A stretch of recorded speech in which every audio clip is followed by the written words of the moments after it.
হাতে যদি সময় থাকে তাহলে আমার কথাগুলো শুনে যান। একজন বাবা তার মেয়েকে একটা টিয়া পাখি এনে দিছে, হাতে দিয়ে বলতেছে, মারে আজকে থেকে এই টিয়া পাখিটার তোর, একে যত্ন করলে তোর কথা শুনবে।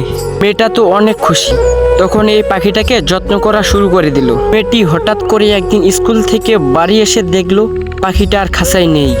মেয়েটি তখন অনেক কান্না করতেছে। হঠাৎ তার বাবা কাজ থেকে বাড়ি ফিরলো, তখন মেয়েটিকে বলল যে মারে তুই কান্না করতেছিস কেন? মেয়েটি তখন তার বাবাকে বলল, বাবা এই টিয়া পাখিটা আর খাঁচায় নেই, খাঁচা থেকে উড়ে গেছে, এখন চুপ করে থাক, তোকে আমি আর একটা টিয়া পাখি আনিয়ে দেব।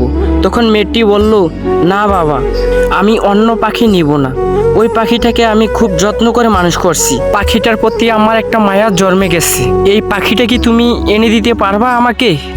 পরে এইটা কইতেই বাবা একবারে কান্না করে ফেলতেছে। তখন মেয়েটি বলল, বাবা তুমি কান্না করতেছো কেন? পরে কয়, মারে তোর এটা বোঝানোর জন্যই তোকে ওই টিয়া পাখিটা এনে দিছি। তখন মেয়েটি তার বাবাকে বলল, বাবা আমি তো কিছুই বুঝতেছি না, তুমি কি বলতেছো? মা দেখ, মাত্র 2-3 মাস ধরে তুই এই পাখিটাকে যত্ন করে মানুষ করছো, এই পাখিটার প্রতি তোর একটা ভালোবাসা মায়া জন্মে গেছে, কিন্তু আমরা যে তোকে ছোট থেকে ভালোবাসা মায়া মমতা দিয়ে যে বড় করলাম, নিজে না খেয়ে তোকে খিলেলাম, নিজে বই না পড়ে তোকে অনেক কষ্ট করে বই পড়াইলাম। সমাজে অনেক মেয়ে আছে 2-3 মাসের ভালোবাসাতে বাবার মান সম্মান শেষ করে দেয়, বাড়ি থেকে বাবার সামনেই পরপুরুষের সাথে হাত ধরে চলে যায়।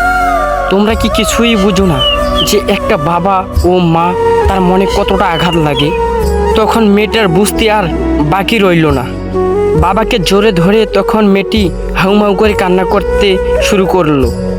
তখন বাবা বলল, মারে তোকে এটা বোঝানোর জন্য ওই টিয়া পাখিটা এনে দিছি, তুই কষ্ট পাইস না মা, আর ভুলেও দেখিস আমাদের মনে এরকমভাবে কষ্ট দিস না, তুই মেয়ে হয়ে জন্ম নিয়েছিস, আমি চাইলেও তোকে এই ঘরে রাখতে পারবো না, আর তুই চাইলেও এই ঘরে থাকতে পারবি না, এটা বিধির লেখা, তোকে পর পুরুষের সাথে বিয়া দিতেই হবে, তাই মা এই কামটা কোনোদিন করিস না।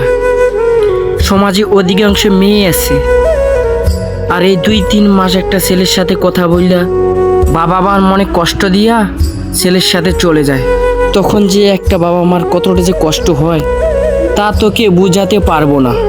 সবার কাছে অনুরোধ রইল, তাই বাবা মার মনে কষ্ট দিয়া এই কাজটা করবেন না।